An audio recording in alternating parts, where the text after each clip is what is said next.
Hamlet is definitely an interesting play, riddled with death, death, and more death. A very strong scene in Hamlet is Act 3, Scene 2, because that's when Hamlet and Horatio confirm Claudius did kill Hamlet's father. But to fully appreciate the complexity and strength of this scene, we're going to have to dive a little deeper. Shakespeare used a lot of various devices in his plays. One of his more repetitive devices is a story and a story, used in his plays A Midsummer Night's Dream, Love's Labour's Lost, and of course Hamlet, when they put on the play The Murder of Gonzago.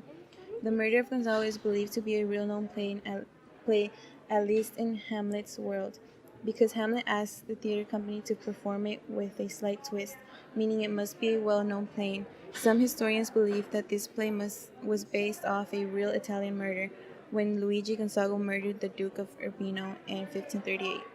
This play uses many aspects of Elizabethan theater, but first let's define what that is. The Elizabethan theater is a smaller part of the English theater renaissance because it only covers the time Queen Elizabeth I was alive. So for this video, we're going to use the years 1562 to 1603. Theater used to be outlawed in London. It was banned because it was inferior compared to poetry at the time. So the Puritans convinced the church to close it in 1596 because it was considered immoral. So theater was performed in Southwark instead because the laws did not apply in Southwark. Because the laws did not apply in the area, was a lot cruder, consisting of bars, prostitutes, and a lot of illegal animal fighting. The main highlight of Elizabethan era was the Globe. The Globe was a theater in London created by William Shakespeare Company. The company wasn't owned by him alone. It was owned by 6 shareholders. Richard Burbage and his brother Herbert Burbage owned double shares of the whole, or 25% each. The other 4 men, Shakespeare, John Hemmings, Augustine Phillips, and Thomas Pope, owned a single share. The Globe is where most plays took place in the time, but there was other types of theaters as well. Inn yards, which is self-explanatory, a yard of an inn which was used in the early days of theater. Open-air amphitheaters, which is like a coliseum that can hold roughly 1,500 to 3,000 people, and indoor playhouses, which is a small private indoor hall. Alright, so back to the play. The Murder of Gonzago is put on by a here acting company acting troupe. Acting troupes were groups of actors who would usually stick together during their life to perform shows in theaters.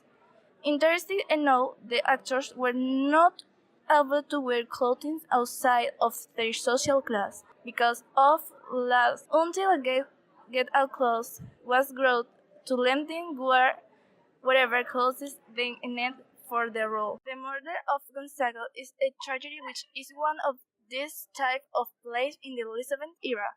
Tragedies history in comedy. Tragedies which end with really bad endings. History told time previous to them and comedies which didn't always mean laughing, but just happening. Back then Shakespeare used to hang flags on the top of his chair. Each meaning a different type of play was being shown. Black of tragedy, red for history because it was usually bloody, and white for comedies. I know there were some funny aspects on this play, but they are only to provide contrast to the murder. Also notice how in the whole play there isn't a single curtain on stage. Were not used in theater, so bodies had to remain on stage to drag through a trap door if someone died. The stage in the Murder of Gonzago is an indoor playhouse since it's performed in the castle, which made for a lot less space to work with. In most of Shakespeare's plays, he will even play music before and after the play to captivate the audience, but this isn't shown here since it will take away from the scene.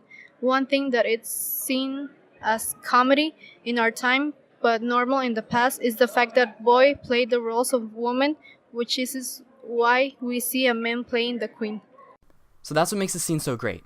So much information was packed into just one scene, and most of it is just disregarded because it doesn't have to do with the plot. But the micro details is what draws us into the scene as an audience, and that's what Shakespeare knows. To us, it's a funny scene that at the same time is a major change in the plot, so that's why he puts so much attention to detail. If you mess something up, it would seem unnatural, fake even. And that's why the Murder of Gonzago is important to the play to Hamlet, and to the Elizabethan era.